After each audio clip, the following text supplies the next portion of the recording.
Good afternoon, everybody. My name is Josh Pisana. I'm a senior policy reporter at Politico Europe, and we're here to talk about the race to greener cars. You're watching Politico Live. I would like to kick off by thanking the European Automobile Manufacturers Association, ACEA, for making this virtual event possible today. It's certainly a very timely moment to be having this conversation with the Fit for 55 package on the horizon a few weeks away.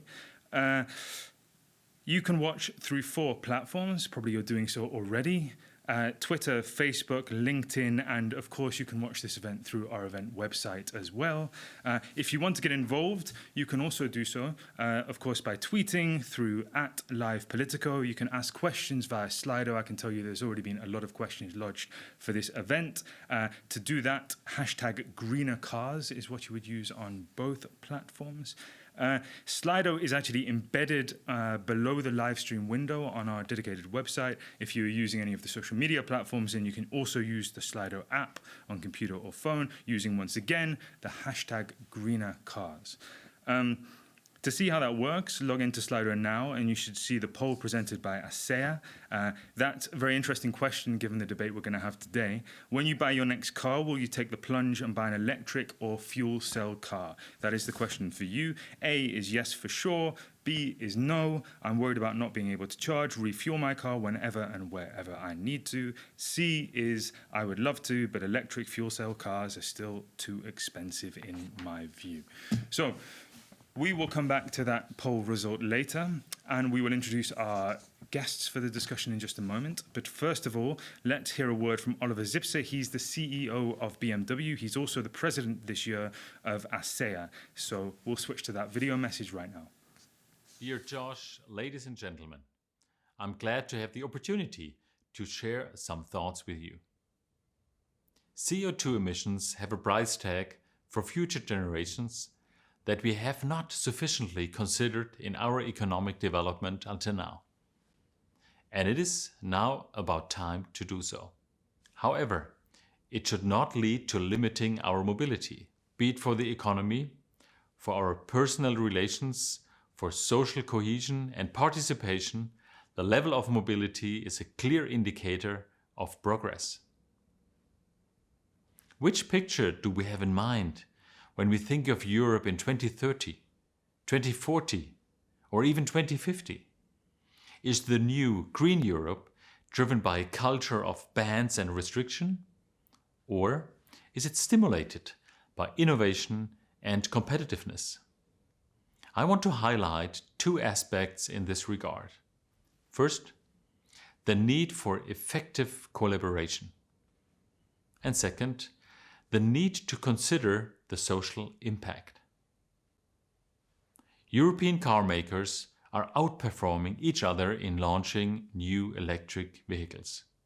Together with our suppliers, who are also represented on the panel today, we are bringing new technologies to the market at a very fast pace. 14% of all new cars sold in Europe today have a plug. Almost twice as many as just 1 year ago. The transformation of the mobility sector is happening here and now.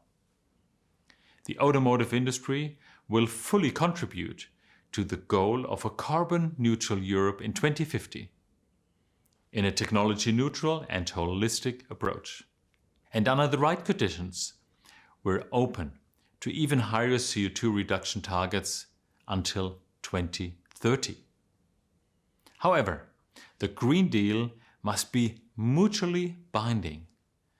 The EU member states need to boost investments in charging points and hydrogen stations. Currently, we are running into a bottleneck for e-mobility. Look at Germany, for example. In 2019, 10 electric vehicles had to share 1 public charging point. And in 2020, this number increased to 17. And this trend may get even worse. The Alternative Fuels Infrastructure Directive is close to its next revision.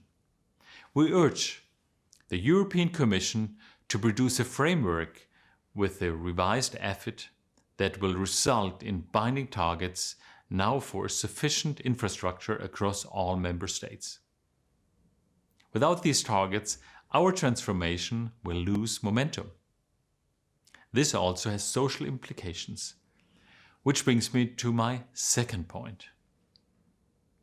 An extensive charging network allows manufacturers to keep battery sizes moderate, thus lowering the cost of vehicles. This is crucial for entry into e-mobility. We are talking of a price range from 15,000 to 30,000 euros. The typical EU household does not have the budget for big and expensive batteries. And without charging options, mobility for these customers is effectively limited. Another form of social impact comes from labor markets. The automotive industry provides 11.5% of the manufacturing jobs in Europe. This means well-paying jobs for 3.7 million households. And it is no secret that the production and maintenance of electric drivetrains are less labor-intensive than that of conventional combustion engines. And this has an impact on the entire value chain. All the new jobs will be created, for example, in infrastructure expansion, battery production, and recycling, IT, and digitalization. These jobs will require different skills. Of course, we will continue to invest in reskilling and upskilling of our employees. Given the scope of the task in our transformation, we need to tackle this challenge together with social partners, educational and training institutes, the European Commission, national governments, and regions.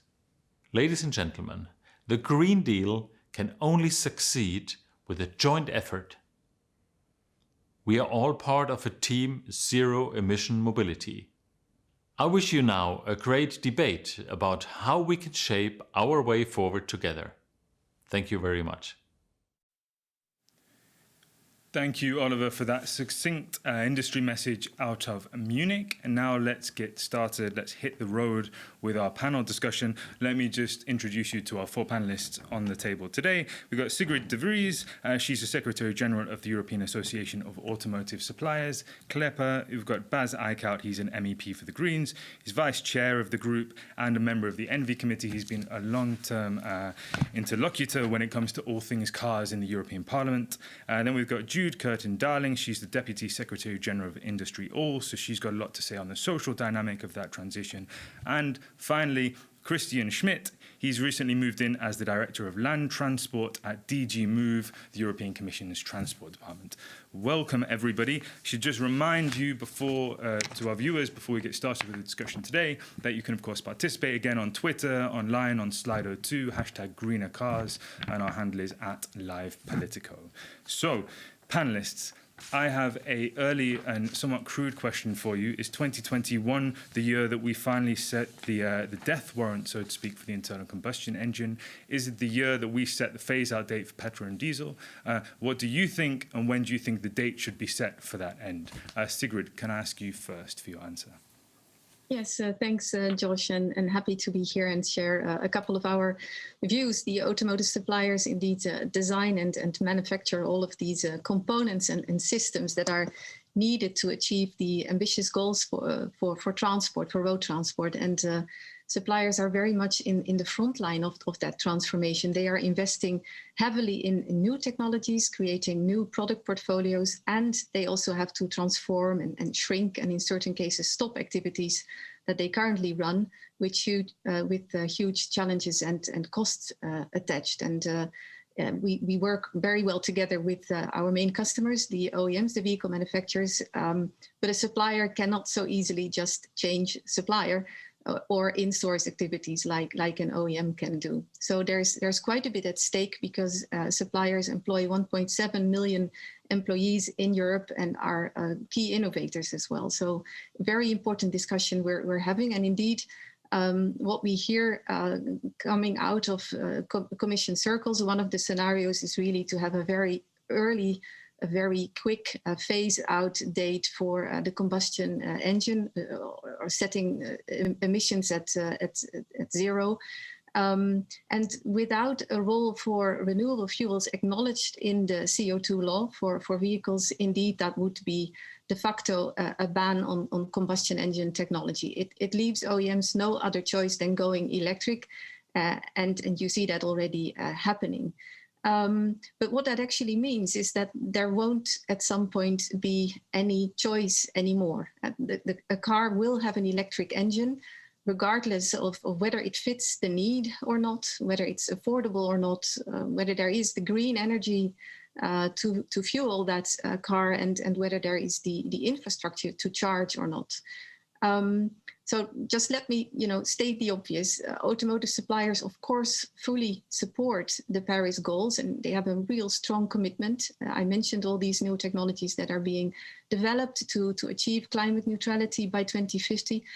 But we really put an important question mark behind an electrification-only strategy. And that's why I come back to renewable fuels all the time. There should really be a recognition for it. Electrification only limits the options to reach climate neutrality in the quickest and most efficient way. But it's also not technology open, which the Commission says it remains committed to. It puts European competitiveness and jobs at risk. There are unresolved issues also with material sourcing, with efficiency and recycling. And it really forces, in our view, avoidable upheaval for millions of households, be it the workers in our sector or those that rely on affordable mobility to commute or make a living. The ambitions are clear and they're shared. But we must also incorporate some realities in our view. Not all electric vehicles run on green energy, and not all combustion engine vehicles need to run on fossil fuels. The point is that both types of vehicles can and should also, as soon as possible, run on green energy. And that's what we need to be working on as policymakers, as industry, as infrastructure providers, as society. So rapid electrification is really a must, and automotive suppliers are fully engaged in that, but it does not cater for all needs that consumers and society have. And where electric mobility is the best and most economical solution, it will succeed. And we see a lot happening. Oliver Tipse just mentioned it, and they're very bullish on electrification. The business case is growing, especially where there are, of course, incentives, and also where there are the flanking measures, charging points in particular in place. But where it's not, there should be choice, and that requires ambitious CO2 targets that take well-to-wheel emissions into account via accrediting scheme, specifically for climate neutral fuels, combined with ambitious targets in the renewable energy rules, sub-targets for hydrogen and for sustainable fuels, a revision of the Energy Taxation Directive. I mean, happy to go into that in more detail later. And it's all doable, we believe, in the current regulatory framework. It's not complex and it does not need a major overhaul, but it makes sure that efficient technologies can compete in the market and that emissions would be reduced from new vehicles and the existing fleet alike. And then, of course, this climate, last word, the climate neutrality will still be a challenge. The magnitude is immense, but it may actually stay manageable, support jobs, make Europe stronger, and indeed leave no one behind. And if I can just ask you to succinctly kind of put your position on the 2035 date then, Sigrid. So effectively what you're saying is, yes, as an end date for petrol and diesel, but not for the internal combustion engine. And so you want a lot more investment in alternative, you call them greener fuels, synthetic fuels, for example, fuel cells. That's what you're after. We need to defossilize energy, including fuels. And combustion engines, sustainable combustion engines, can be clean and they can be climate neutral. And if later on, if we want to use that technology also to burn renewable hydrogen, it would be rather silly to discard that technology now. We need these technologies to not just get us to 2030, but to get us to 2050, climate neutrality. So absolutely. Okay. So we'll come back to these points, I'm sure, very, very shortly. Jude, if I could just ask you what you think of this phase-out date. Obviously, it's going to affect a lot of workers across Europe who work in the various auto plants and the component factories. What do you think about this phase-out date? Yeah, I mean, this is, let's not underestimate this challenge. We have the direct workforce within the automotive sector, but the automotive sector supports many millions more jobs across our industries, from the different supply industries going in, and on the sales side on the other side. So we're talking about up to 14 million jobs in Europe, which depend on the automotive sector. And this is an enormous challenge, the process of decarbonisation. We, as Industrial Europe, we're fully subscribed to the objective of climate neutrality by 2050. We know that that means radical shifts in terms of technologies, in terms of production, in terms of the jobs that our members are doing today, and the changes afoot. I guess from our perspective, we've been less focused on a date and more focused on the process of how we deliver that transition in a fair way, to ensure that we decarbonize without deindustrializing in Europe. That is essentially the objective that we have had. So it all depends on many of the points that Sigrid has just laid out in terms of the flanking measures. We can go for ambition in Europe if we have a very ambitious industrial policy framework, if we have an ambitious framework in terms of energy supply, if we have an ambitious framework in terms of infrastructure, and an equally ambitious framework in terms of the social implications of this transition. If you pull together that framework, then we can deliver an ambitious climate agenda. The danger for us is that we have a target, but we don't have the jigsaw of policies that we need really to deliver that target fairly. And that's where we will create major inequalities in Europe, regional inequalities, social inequalities within our countries and between our countries, and will create not fair and just transitions for the workforce, but will create disruption and hazardous and dangerous restructuring, which has long-term impacts and creates the very real danger of a backlash against the objectives that we all hold dear, and the direction of travel that we know we need to be moving in. So if I can just dive in and ask you, straight up, when you look at what the Commission is already doing in terms of the Battery Alliance, for example, fomenting domestic production of battery cells across Europe, a real value chain, that's thousands of new jobs catering for the electric vehicle industry. Also, you saw the French government over recent days allocate 50 million to the worker transition, Renault and Stellantis. Is that the kind of thing you're looking for? And do you think that's part of the puzzle, or is that everything that we need? We just need more money thrown at the situation? What's the answer? Obviously, we need resources. We need to recognise that this doesn't come cheap in terms of the transition. The Renault deal, which was finalised last week, is an example of a good transition process on paper. We now need to see it rolled out in reality and ensure that that deal is applied in its the spirit and the letter, if you like.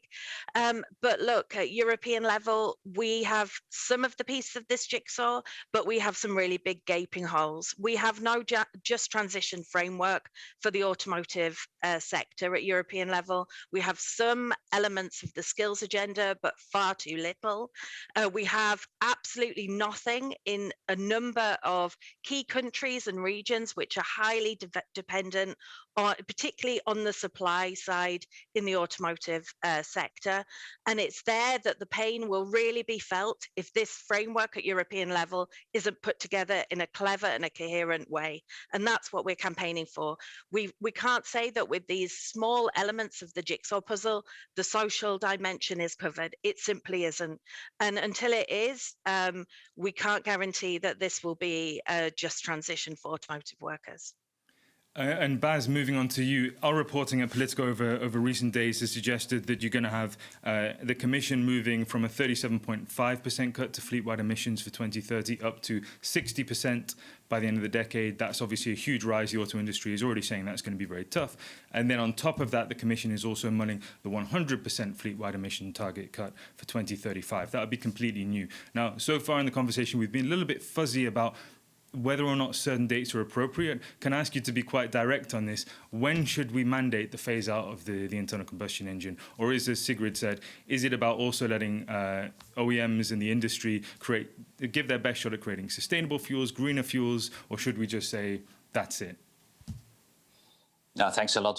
Thanks very much, Josh. And I think you know me by now that I can be very direct. But before I do that, and I give you the dates, I do want to say that everything that Judith says, I very much agree with.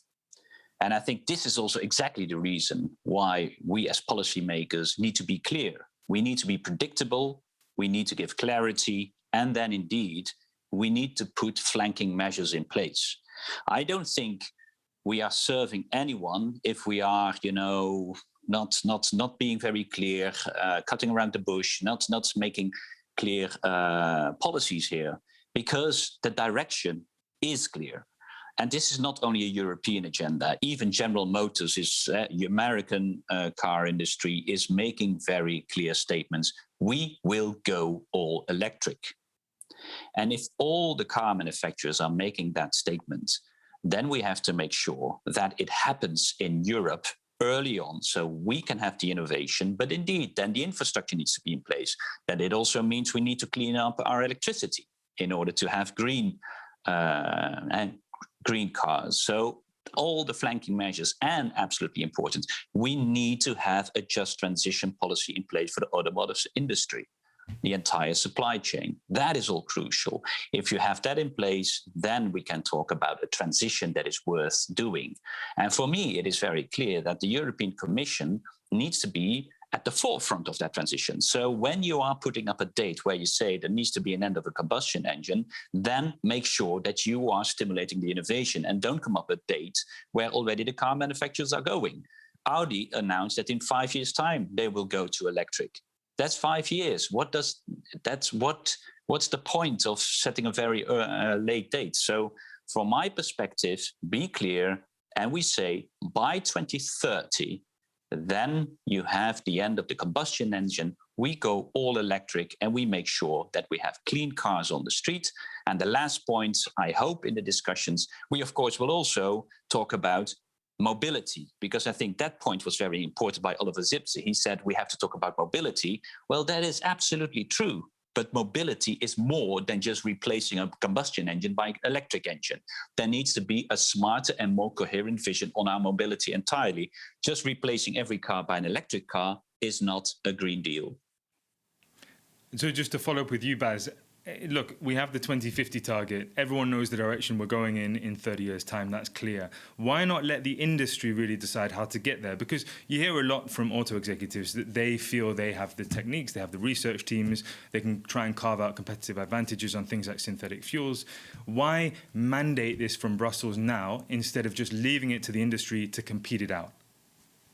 Well, first of all, most of the industry that is taking decisions, the more and more they go to electric. So the industry is taking that decision. And fewer and fewer car industry, you are talking about all kind of alternatives. So it's fine to give them the lead, and the lead shows that they are going for electric. That's point one.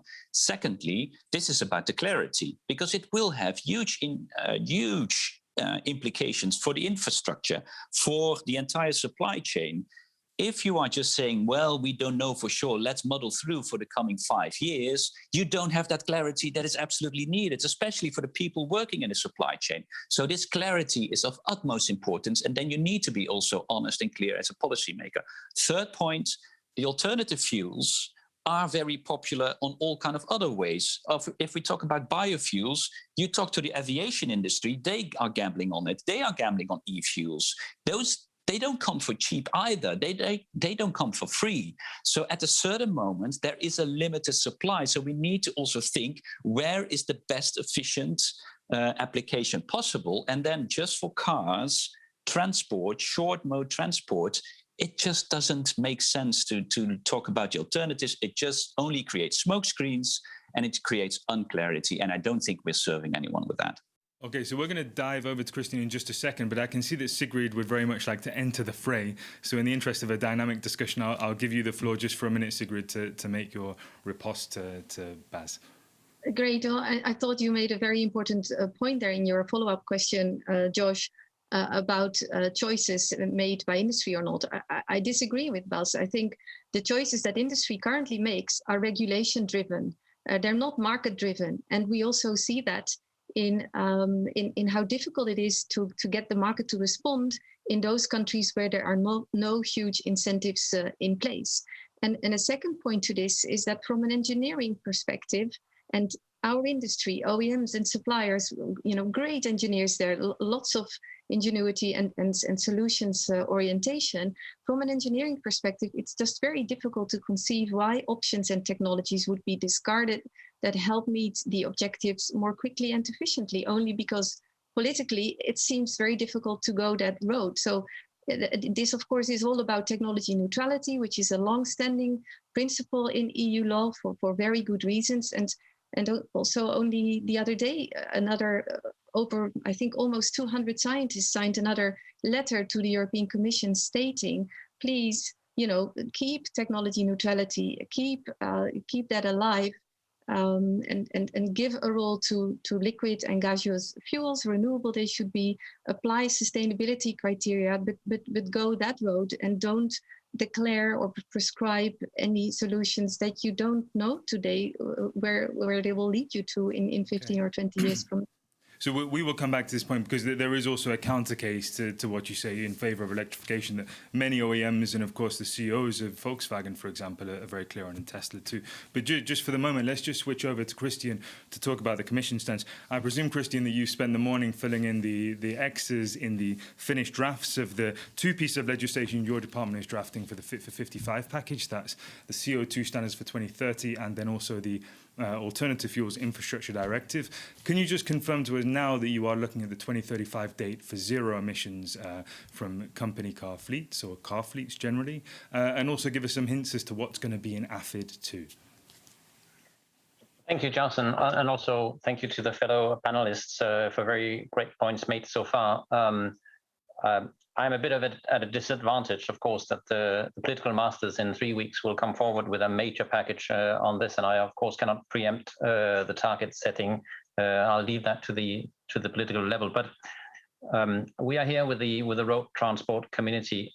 We are responsible for a fifth of the EU greenhouse gas emissions. So it's clear that we need to decrease by 90% by 2050, and I hear no one questioning that this is our common and collective target.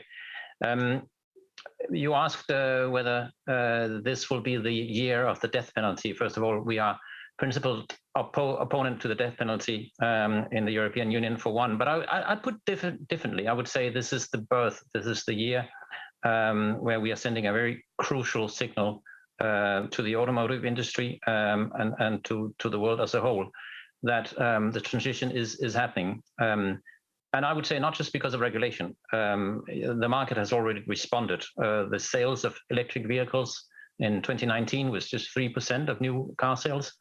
It tripled to 14% in the first, to 11% in 2020, and the first quarter this year, 14%. So that transition is already happening. And our role as regulators is to, as I think Judith put it, put all the pieces of the jigsaw on the table to allow that to happen. And surely targets alone will not get us there. It's targets, but it's also all the flanking measures that you have all talked about. And since we're talking about cars, let me just confirm, this should be fast, but not furious. This should be, of course, addressing the mobility needs. We don't want to end up creating transport poverty. And therefore affordability of electric vehicles is an issue. I just note that also here we are moving closer to the tipping point.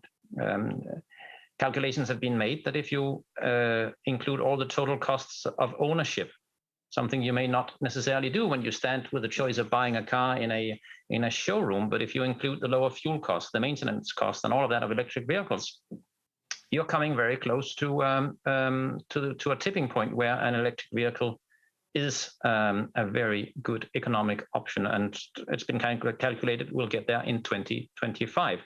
Just want for all those who are reacting to the Slido survey to keep that in mind. Funding, and I'll maybe end here. We are keenly aware that this will require massive investments, and I think Judith, but also others, mentioned the impact on jobs. I'll take a country like Slovakia, one of the major car manufacturing countries in Europe. When we look into what countries like Slovakia, but you could also say Italy and other manufacturing car countries, what they have put into their recovery and resilience plans, we are reviewing them and improving them more or less as we speak. It's very encouraging. It's very encouraging from the transport point of view. What member states are proposing to invest in sustainable mobility. Just on Slovakia, for instance, they have in their plan set aside resources for development of infrastructure for alternative fuel vehicles, and they aim for a total of 3,332 new recharging points or hydrogen refueling points by 2026. And I can give you the figures for Italy and other. So the investments from EU funding to accompany the flanking measures you mentioned, they're there. They are there. And so for us, it's certainly not a question of whether we are going in this direction. Bas mentioned it. Others are doing it very clearly. The direction is clear. We share that. It's a question of having a full and credible package that will make this possible.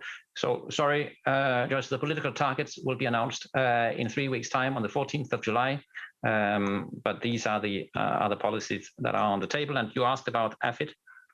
I can confirm that, of course, this is part of the package, and it will certainly also address a clear objective on charging stations that should be part of the network across Europe. Thank you. Thanks. And we at Politico Europe will, of course, keep our ear very close to the ground to see what happens in the weeks ahead as you guys in the Commission slug it out over what the final figures and final targets should be.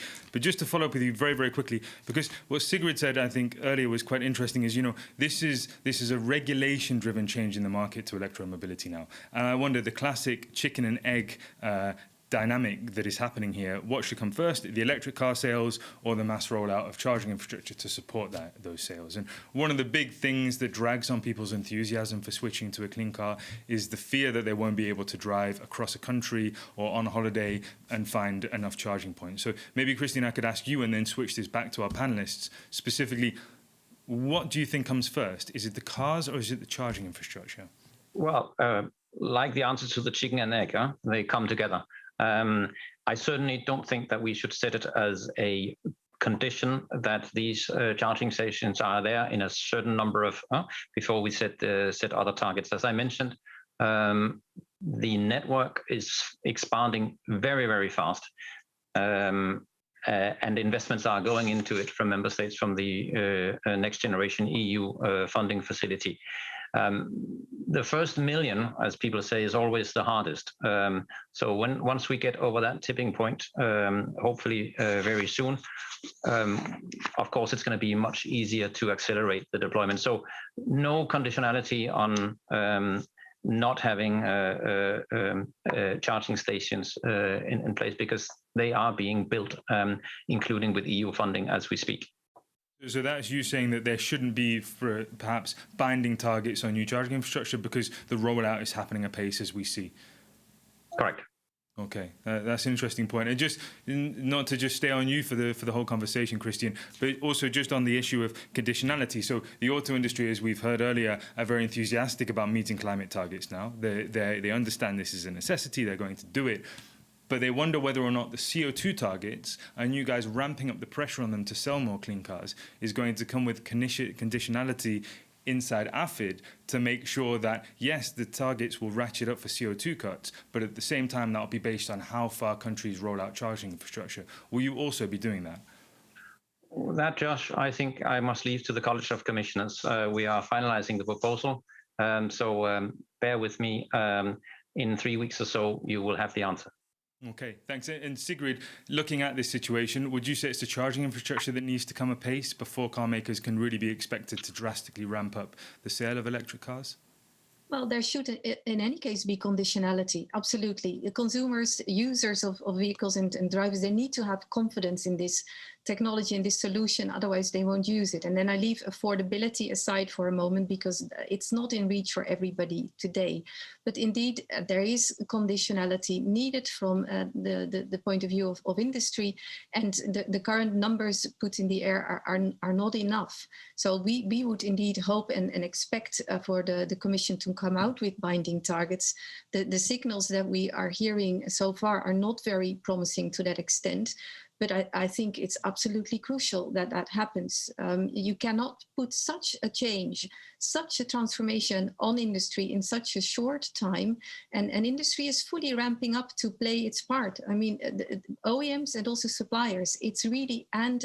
You need rapid electrification with clean batteries and with renewable energy and the clean combustion engine technology with renewable fuels. And also there, the AFID comes in because it's not just about charging points, it's also about rolling out an infrastructure to refuel with hydrogen. And again there, and maybe even more important because we have a bit more time, if we start there now, it will really help kickstart the market. It will help create a business model because that's what industry needs. There needs to be a business model to then also deliver. So yes, conditionality, absolutely crucial. Baz, do I get the feeling this is perhaps an issue that you, as a Green MEP who's long bashed the auto industry, actually agrees with the auto industry on, the need to roll out charging infrastructure at pace? Oh, yeah, absolutely. I agree. And I don't think I'm here just to lambast or whatsoever. I think I'm providing clarity, and then indeed also the infrastructure should follow. And there I don't agree with Christian to say, well, it will come anyway. I think here there's really a political push needed as well. But, the good thing here is that if you create clarity to the automotive industry saying we will go to electric, we will have the end of the combustion engine. Then they also know, okay, that means we need to have infrastructure, alternative infrastructure in place, and they will also turn to the policymakers. And instead of fighting the date or all that, they start saying, okay, but then we want that you have your infrastructure in place.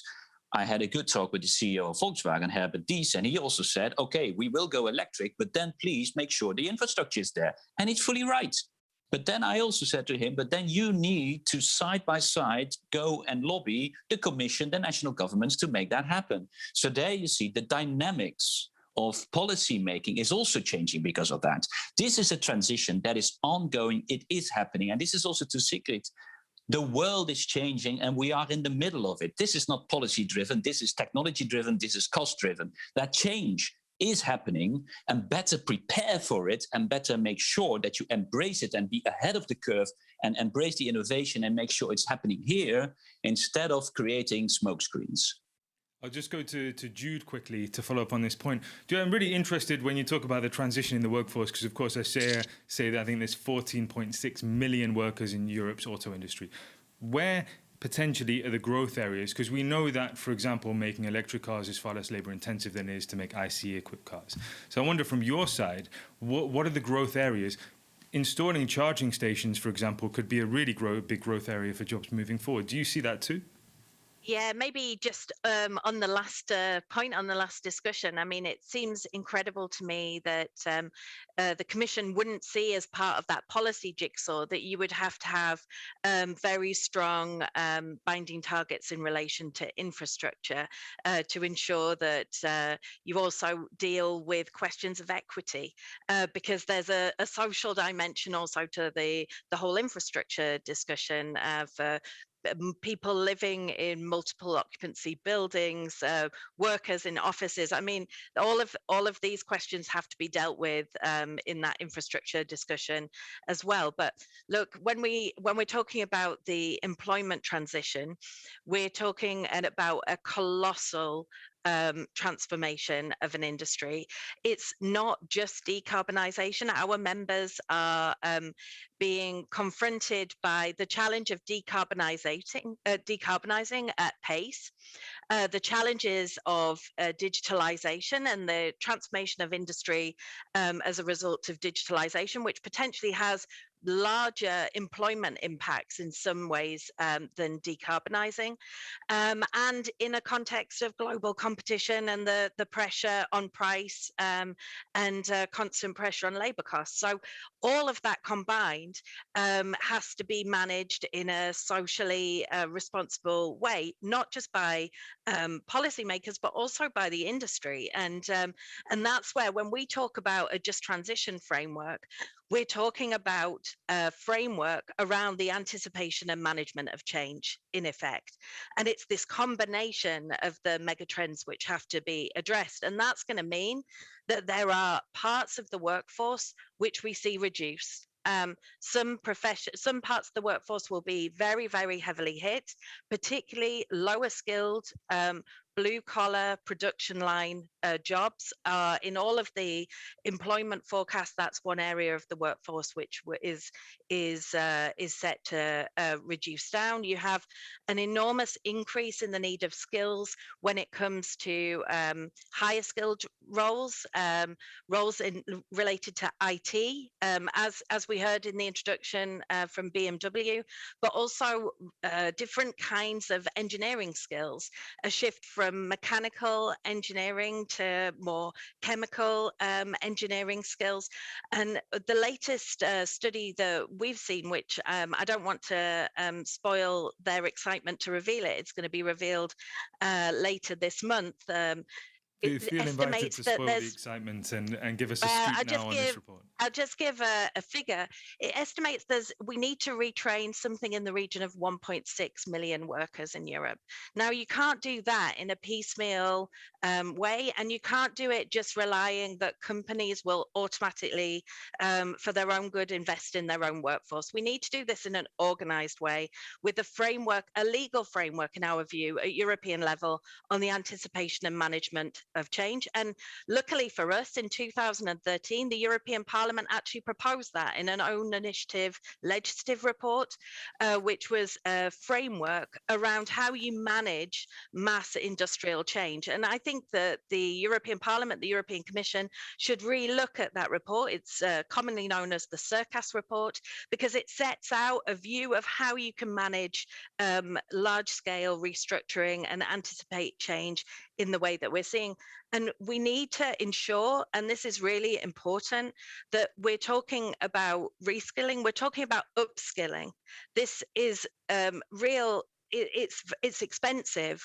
We can't just have a framework and negate the costs of that framework. If we look at, as an example, the Just Transition Fund, which has been created for carbon intensive and coal dependent regions, we have 17.5 billion euros in the new Just Transition Fund. We don't want to see that fund, the scope of the fund, extended to other sectors, because the need in carbon intensive regions is already beyond the scope of the Just Transition Fund. So we need to be thinking about how we ensure that the resources are there, that the policy framework is there. And vitally crucial for us, Just Transition is a trade union concept.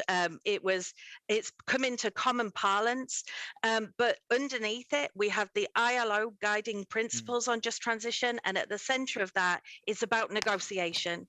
It's about social dialogue and ensuring that change is negotiated in workplaces and sectors and in regions. So this has to kind of come together, because it's colossal. So switching to you, Sigrid, you wanted to dive in for a little while. I guess you have answers to the points just made. Then I'm going to take some questions from Slido. Yes, thanks a lot. I mean, Jude already highlighted the monumental challenge.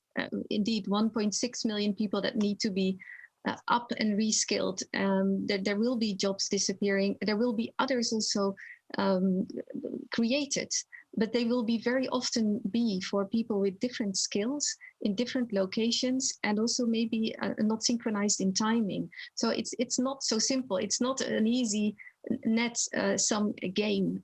We really need a framework for this, and also the automotive industry is bringing massive and upskilling efforts on the way. It's a huge challenge, and of course that creates the new value chain in the battery sector. It also is all about digitalization and smart, because there are really exciting developments in this sector ongoing. Also, when we talk about connected and automated driving, improving road safety. I mean, it's a really nice industry to work for. I would really encourage also all young engineers to take a good look. There's a great future there, but there will also be losers in all of this, unfortunately, and we have to be realistic about it. Work with industry, indeed, I would say, not fight about dates. I fully agree with Bas. Let's really discuss on the how, and let's also make sure, and I agree with him there too, let's make sure that it happens here in Europe and not moves away to, for example, China. And I think that's what we are all together fighting for here, also in this panel, but more generally in Brussels and beyond. Yeah, there is a big global competitive dynamic here, right? How to make sure that Europe's hulking and traditionally very important auto industry remains competitive, not just in the years ahead in this transition, but way beyond that, 20, 30, 40 years ahead. Christian, I just wanted to put a question to you that we have on Slido. You're obviously under a lot of pressure. You and your team are constantly hearing from the industry what they want and what their demands are, and how you're entirely unreasonable with what you're considering doing. However, one of our viewers has asked, actually, should the auto industry not produce more affordable electric cars, 15,000 to 20,000 euros, things that consumers can afford in comparison to petrol or diesel alternatives? Is that a challenge that you at the Commission have for the industry? Well, first of all, thank you. First of all, I need to correct a little bit how you paraphrased my last intervention, that charging points infrastructure will happen anyway. That's certainly not what I said. And in fact, in the Green Deal, we have made it very clear that we have an objective of at least 1 million publicly accessible recharging and refueling stations in place by 2026. And not only that, I mentioned the Connecting Europe facility already having invested 300 million euros into almost 20,000 electric charging points in the EU, will continue under the next CEF and under the Recovery and Resilience Facility. Member states have prioritized this in a major way. And then what will happen in AFIT will happen in AFIT in 3 weeks' time. But also there you will see that we are certainly not just letting it happen in any way. My answer was, is there a conditionality, or should we give on emission targets sort of an excuse, or don't worry until we have the network there? It has to happen in parallel. I just want to clarify that, Josh. Happy to take that clarification, Christian, and then also gives me an opportunity to just be triple sure with you from what you said earlier as well, that AFID will not contain binding targets. You will set targets for countries, and you, as you said, you will try to steer as much money as possible into those kind of projects, but you don't intend to set mandatory targets for countries. Binding targets is not something countries typically like being given by the European Commission, and it's not your intention to do so in 3 weeks. Is that correct from what you said earlier? Again, I will not preempt the decision of the college. Okay. All right. And on the broader point of the industry wanting, perhaps needing to produce more affordable cars, is that a challenge that you think should be issued to the automakers? Well, I think the industry is already taking up the challenge and doing everything they can. And as I said, you can see from the choice of the consumers, they are buying more and more electric cars. And I also see that we are competitive not just in Europe, but in the rest of the world. But I agree with others who spoke that this isn't just the automotive industry. This is the whole upstream industrial policy on batteries that Europe has to put in place. It starts with the access to the raw minerals and the sort of rare earth that goes into producing batteries. The European Battery Alliance is a great example of a public-private partnership between Europe and the industry to ensure that we make this sector a point of strength where we are competitive and not dependent on supply chains on markets that we can't control. So yes, there's a challenge for the industry, but not one that perhaps they need the European Commission to remind them of. They are competing in a very tough market. And we need to help set the framework conditions so that prices indeed can gradually decrease, as they are decreasing. I mentioned we are perhaps approaching a tipping point where, if you include the total cost of ownership with the charging points and everything that goes with it, this is increasingly being taken up by the consumers. But we are not a planned economy where we impose prices on products sold in the single market. Baz? Yeah, because, well, first of all, it's not an easy role that Christian is having here, because he needs to speak on behalf of the Commission. Everyone wants answers and he can't give them because in 3 weeks' time the proposal will be out there. So I fully see that, and I sympathize with you, Christian. So great you're here and trying to give answers as far as you can. However, I do have to stress here that the Commission is still having a bit of an old-fashioned idea about industrial policy. Also, to be very honest, the industrial vision that they launched for the second time this year, and last year it was already not that impressive, and they took a year to come up with a, again, not so impressive vision on industrial policy. And that is indeed because the Commission is always a bit like, oh, what should we do here? And then suddenly we got into a kind of a turf war around whether we should have European winners or not. Whereas the big point here is the only way to get the price down and to maintain labor and productivity and employment within the EU is to have a clear vision where to go to and to prepare in time where the innovation needs to do throughout the entire production chain. That needs to happen. This is not talking about a steered communistic economic system. This is about clarity of a transition that we are all embracing. We want to be climate neutral in 30 years' time, and some sectors will have to be earlier. And let's be honest, the car will have to be earlier because there are harder to abate sectors out there. So if the cars are not ready in 20 or 10, 15 years time, then we have problem with others. So provide that clarity, give them the steering, but also then give them clarity on where the money and the investment comes from. And here the Commission is a bit like, oh, that's too difficult for us. Maybe countries don't like binding targets. There are a lot of things countries don't like. If that's going to be our yardstick, we will not get to climate neutrality. And that should be our core concern. I see both Sigrid and Jude want to dive into it. I'd ask you to be very brief because we're running out of time. We've still got a little bit of ground to cover in this sprawling topic. So Jude first.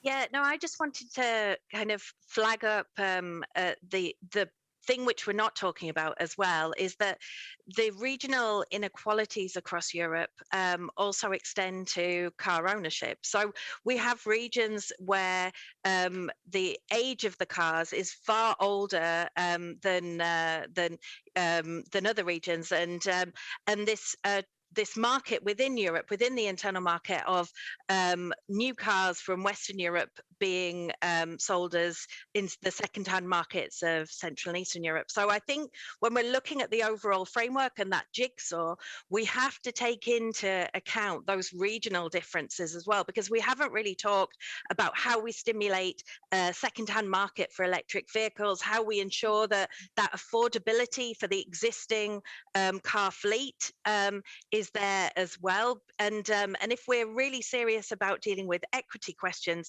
then those elements should also be part of the discussion as well. For sure, and we know already that even in terms of car ownership, but also the rollout of infrastructure to support that is way different depending on the GDP per capita of absolutely. The country. So that's clear. That's conundrum in itself. Sigrid, I would just give you a minute to talk to the points Baz just made. Yeah, well, thanks very much, and to both Baz's words and Christian's words. I mean, I don't think industry needs the Commission to make us a winning sector. The automotive industry in Europe is already a winner, and I think it's in all our interests to keep it that way. And when it comes to industrial policy, it's about having a clear vision, but that's maybe a little bit too simplistic. It's also then indeed to providing real legal certainty and not change targets every 2 years, which isn't about legal certainty, and it's about being realistic. So really think of what is possible, what can be done, and how can we work together. And defossilization is absolutely key. And I come back to the point on fuels, in combination with rapid electrification, just to be crystal clear on that one. But if we have a renewable fuel strategy that includes road transport, this will create a tremendous pull and market incentive and market investments, which will help actually the maritime and the aviation sectors. They need the help from the road sector. So again, it's so obvious. It should be considered, and it can be done easily within the current framework. That's a really interesting point, and I wanted to actually spend a few minutes just talking about how we get there, because we've talked about dates, we've talked about the legislation coming, but ultimately we now need to know the technology that we're going to use to get us there. And it seems like electric is by far the leading option so far. OEMs, as you guys have said already, OEMs are saying one after another, we're rapidly expanding our network of, or our offering of electric vehicles. I would wonder, Sigrid, you look at the Commission strategy these days, the Battery Alliance Christian talked about, the Sustainable Batteries Regulation, which will set out very detailed recycling targets for the years ahead for batteries. Would it not make sense to kind of treat Europe a little bit like a planned economy when it comes to this, and really focus in on one specific solution for decarbonisation that can be scaled up relatively easily, and go with that, rather than saying, okay, let us invest in various different types of alternatives, whether they be e-fuels, synthetic fuels, hydrogen. What is the justification for taking this approach that leaves it far more up to industry and research? And perhaps is this a question that's pertinent for you, the people you represent, more than the OEMs? Because it seems that most car makers now are going electric. Yeah, absolutely. No, I think there needs to be a diversification, and also for geopolitical reasons, but also in the interest of, being able to source material and also to then recycle it at the very end. It's not wise to put all eggs in one basket. We shouldn't create dependencies. We're talking a lot about strategic autonomy, but that doesn't really mean focusing on just one solution. We need to be able to use those solutions for those modes of transport where they make most sense, and there is no one silver bullet. So the Battery Alliance is great. We will work on the hydrogen economy, also great. We would wish indeed there were more incentives for renewable, sustainable fuels, which can be partly hydrogen based. And all of that, all of those are needed. It's complex, and it's not going to be cheap either. And we need all these technologies and all these solutions to really work together. But also, again, from a strategic, industrial perspective and competitiveness perspective of the EU, it's not wise to just focus on one thing. Christian, is e-mobility the first best shot to get to climate neutrality in the road transport sector? It's certainly one of the most important ones. And on industrial policy, too, Baz, I'm an economist by training. I'd love to discuss this further with you, but I just want to sort of put it on the table, and we should keep in mind that the automotive industry for Europe has offensive interest in global markets. It's one of our export successes, and therefore we can't design industrial policy solutions for the European single market alone. It has to secure our continued access to export markets, including with e-mobility. And I think you will find when the Fit for 55 package is on the table that you have clear targets. You have a clear steer from the European Commission. I note in passing that member states and the Parliament just a week ago adopted the Eurovignette directive, which also sets a very clear signal, this time to the truck manufacturers, that reduced CO2 emissions is the future. A very clear price signal there that has been welcomed by industry. I also just wanted to say on the equity issues, because I haven't spoken on that yet, that I agree very much with Judith, and I know that this is also very much in the minds of the College of Commissioners in preparing the package. There are distributional effects of what we are discussing, both in terms of between income groups, but also geographically. And I sort of mentioned, perhaps somewhat positively, some of the existing car manufacturing countries where they are proactively looking to the future rather than worrying about what admittedly is going to be very difficult transitions in skilling. And I should also mention there are several Commission projects supporting what was mentioned, the need to reskill and skill the workforce, and fully take the point of Judith that the jobs that are at risk may not be recreated in the same place, but certainly overall there are great opportunities. But Just to say, and again, I cannot preempt what is being discussed by the college, that the issue of equity, the risk of mobility or transport poverty as a result of this package is being actively discussed and will be part of the package. So just wanted to note that. Okay, so I just wanted to go to you, Jude, for a final word from your side. Maybe keep it brief. We've already run out of time. I'm prepared to run a little bit over, but at some point the lights will cut out, so we'll have to be quick. We'll end on Baz. I will try and keep it extremely brief. I mean, I'll come back to the point that I made at the beginning. What we want to see is ambitious decarbonisation without deindustrialisation. And in our view, that means that we have to use all of the technologies and all of the policy tools that we have at our disposal. And we have to think big as Europe. We have to think as a continent and not fall back onto national strategies, because that way leads to more fragmentation and the risk of increased inequalities across the continent. And we have to have a really strong social dimension to this whole package of Fit for 55. The transformation that our members are embarked on and are already experiencing today is absolutely immense. And sometimes we feel that it's added on as an optional extra that we have a just transition framework. For us, it is the absolute key to guaranteeing social acceptance of the direction of travel that we want to take with the Green Deal. So we need to really think of that industrial policy framework and the social policy framework as two sides of the same coin. And Baz, a final word from you. I'd be really intrigued on your perspective, especially on the mode of getting to the overall climate targets. Is electric the only way? And what are your concluding comments for today? As somebody that, a few weeks after Christian tables the Fit for 55 package, this is going to start landing on desks in your committee room. So I'd be really intrigued to see how you're going to receive this package. Well, let's see. I mean, how the package will be. I mean, what is very important is that when the package is there, we are not only, doing the achievement of the 2030 target, but we are also preparing the investments that are bringing us to climate neutrality.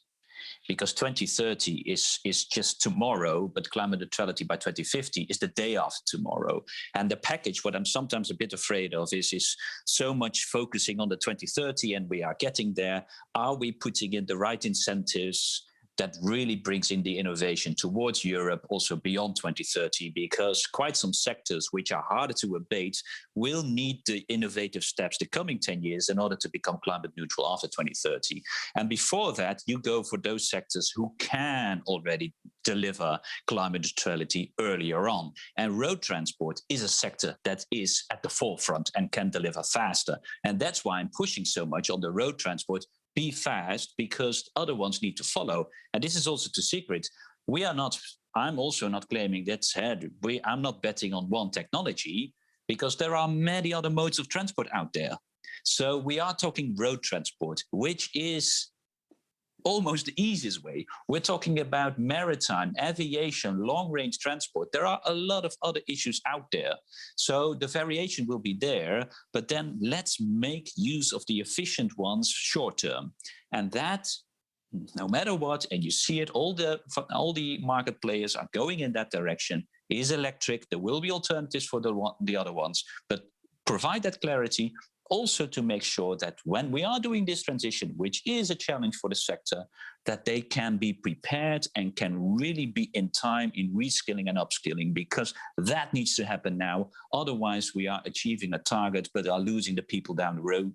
And I think that is even worse. So that's why I am so much promoting that clarity, predictability to the sector. Okay, and so we'll leave it there. That will probably be the last word, I guess, for a Politico event until the Fit for 55 package launches, but I'm sure we're going to return to these conversations a lot over the months and probably the years ahead, actually. So thanks again. I want to thank Sigrid, Baz, Judith, and Christian for the conversation today. This was really, really interesting for us. We'll wait and see, Christian, what happens in a few weeks' time. And thank you for your participation. To echo what Baz said, it's very difficult if you've sat there a few weeks out. But I think we were able to get a few interesting comments from you today on the state of play within the Commission. Just to return to our poll very quickly, to look at the question, when you buy your next car, will you take the plunge and buy an electric or fuel cell car? Actually, we have a split audience today. 35, 33, and 32% say it's either too expensive, there's concerns over range anxiety, and yes, for sure. So that maybe hints there's some uncertainty still in the vehicle buyers market as what to do exactly moving forward. Hopefully, the coming legislation will begin to resolve these questions. Finally, thanks to our partner, the European Automobile Manufacturers Association, ACEA, for making this event possible, and for the audience members who have chimed in online too. You can always send us feedback to live@politico.eu. Thanks for your time again today, guys. Have a good evening.